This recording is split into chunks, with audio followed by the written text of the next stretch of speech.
relação direta e com a independência diante de todos os governos. Por último, dia 1º de maio é coisa séria.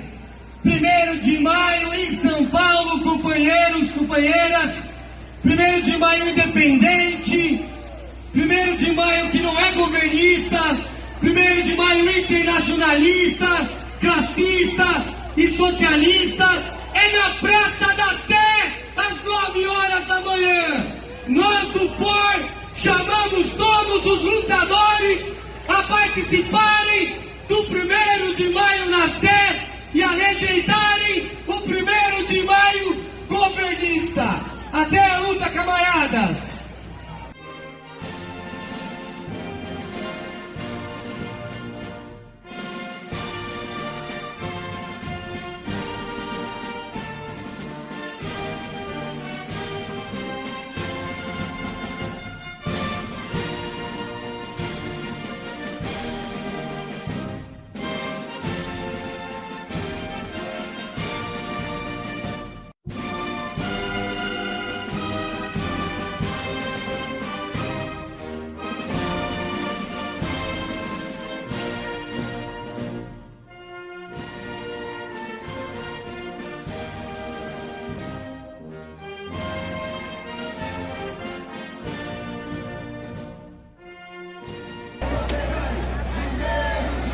Socialista e operário, 1º de maio, socialista e operário, 1º de maio, socialista e operário. Bom dia, camaradas. Nós do Partido Operário Revolucionário distribuímos aí um manifesto que tem o seguinte título: por um 1º de maio, operário, classista e internacionalista. O 1º de maio é operário porque sua história está marcada com o sangue da classe operária. E está marcado também pelo profundo ataque que a classe operária tem sofrido no último período. Foram mais de 30.000 fábricas fechadas no Brasil nos últimos anos. Por isso, o 1º de maio é operário, o 1º de maio é classista, porque ele se coloca pela defesa de todas as classes trabalhadoras, se coloca pela defesa da pequena burguesia urbana explorada, pela defesa do campesinato e pela defesa da classe operária. O 1º de maio é classista porque ele está contra a burguesia e os patrões, e ele está contra todos os seus governos, incluindo o governo federal de Lula, porque o governo burguês é um governo frente ampla, que não está rompendo com os governos anteriores. O governo de Lula, ele só rompe na pauta moral e na pauta ideológica, mas na pauta fundamental, que é econômica, ele é um governo de continuidade de Temer e de Bolsonaro, porque ele não rompe com a reforma trabalhista de Temer, ele não rompe com a reforma previdenciária de Bolsonaro, ele não rompe com o salário mínimo miserável de R$1.300, ele não rompe com o assistencialismo miserável. O governo Lula é de continuidade. O 1º de maio, ele é internacionalista, por isso ele deve se colocar pelo fim da guerra na Ucrânia, essa guerra de dominação, essa guerra que foi criada e impulsionada pelos Estados Unidos. É uma guerra que é mantida pelos Estados Unidos e pela OTAN, que usa a Ucrânia como bucha de canhão. A Rússia usa os métodos do imperialismo para usar a Ucrânia como escudo e exerce a opressão nacional. Por isso, o POR levanta bandeiras de fim da guerra, pelo desmantelamento da OTAN, pela autodeterminação e integridade territorial da Ucrânia, por uma paz sem anexações e sem as imposições do imperialismo. Essas são as bandeiras da classe operária, essas são as bandeiras que os trabalhadores devem levantar. Concluo, camarada, dizendo que nós vivemos uma profunda crise de direção revolucionária. Para isso, precisamos superar, adentrando no sindicato, formando as oposições classistas, combatendo essa burocracia traidora delega. Por isso temos que formar aqui uma oposição revolucionária ao governo Lula, um governo burguês.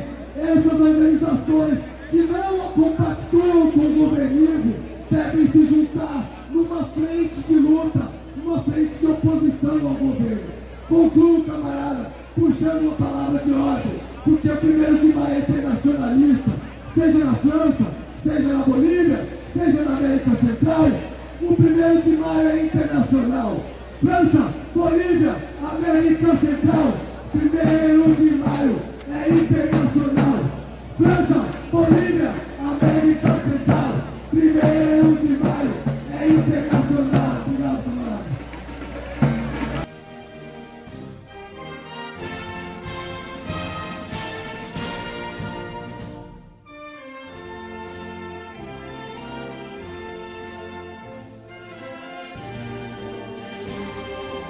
Boa noite.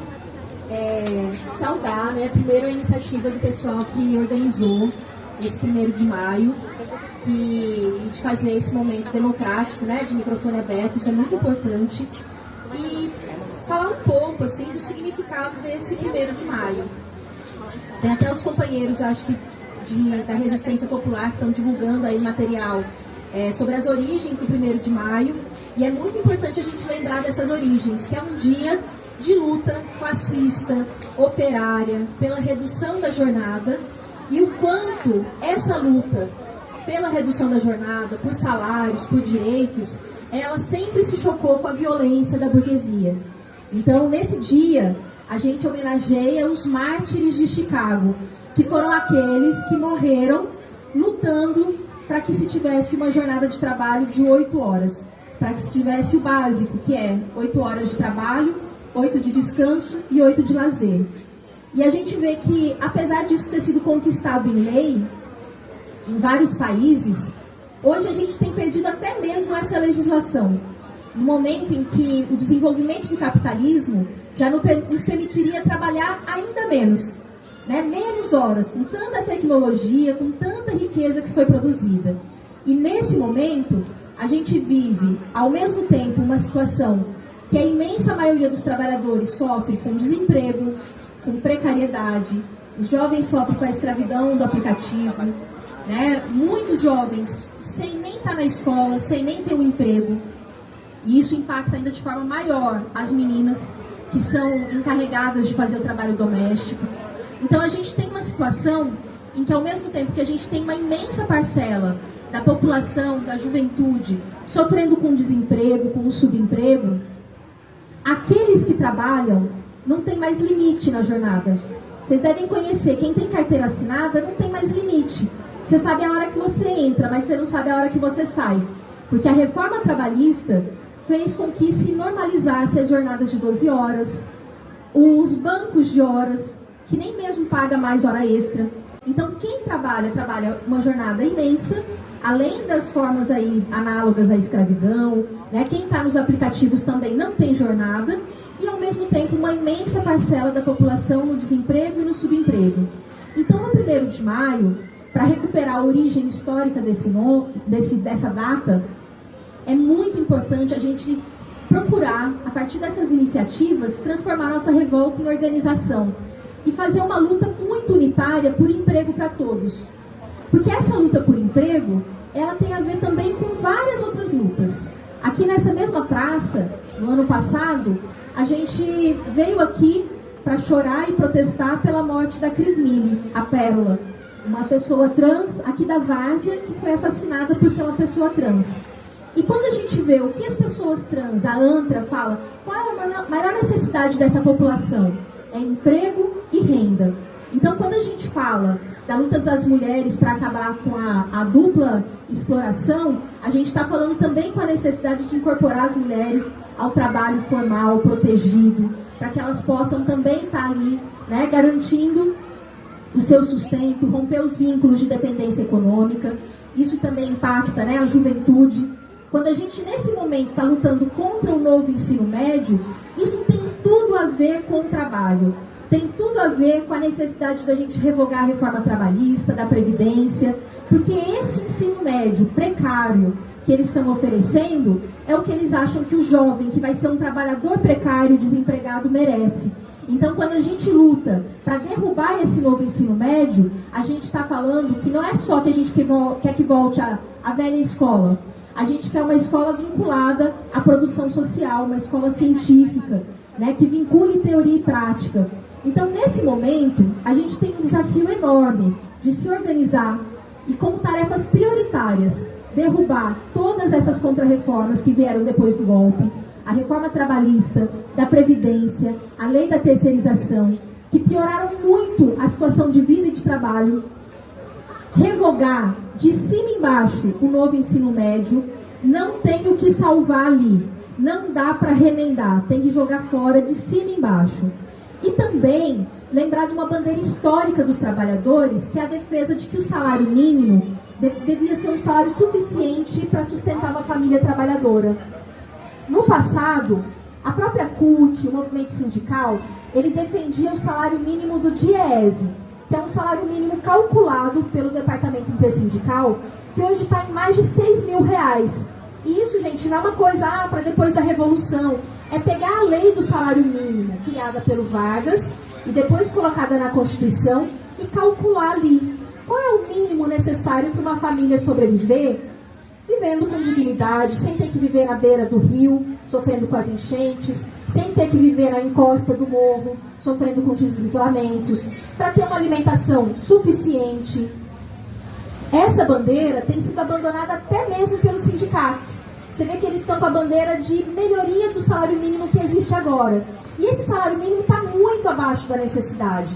Então hoje, a gente teve, na maior parte do país, os atos de 1º de maio, que foram atos festivos, que falava, trabalhador, a gente não tem o que protestar, a gente tem que festejar, porque agora a gente está reconstruindo o Brasil. Mas a gente tem que ficar muito em alerta com esse discurso, porque enquanto coloca a banda para o trabalhador dançar, está se atendendo os interesses das mineradoras, do agronegócio, da grande indústria e dos banqueiros. Se criou um novo arcabouço fiscal que fala que a maior prioridade é garantir o superávit primário, que é o dinheiro para os banqueiros. Então a gente tem que estar muito em alerta e lembrar que a gente nunca pode abrir mão da nossa independência, da nossa organização. E se vierem falar, mas se você lutar por emprego, salário e moradia, por terra, você está ajudando a direita, porque a direita quer derrubar o governo. A gente tem que responder que a gente vai enfrentar essa direita também com independência de classe. Porque quando mistura os interesses do trabalhador com do patrão, é o trabalhador que sai perdendo. Então, esse é o chamado, né? Eu milito numa organização, que é o Partido Operário Revolucionário. Quem quiser conhecer mais, a gente está com publicações, materiais, que não tem nenhuma finalidade lucrativa, é só para a gente poder imprimir os materiais, divulgar as ideias. E a gente quer convidar as pessoas a conhecerem, para a gente poder dar uma resposta classista ao que a gente está vivendo. Não só no Brasil, mas também internacional. Porque o 1º de maio sempre foi uma data internacionalista.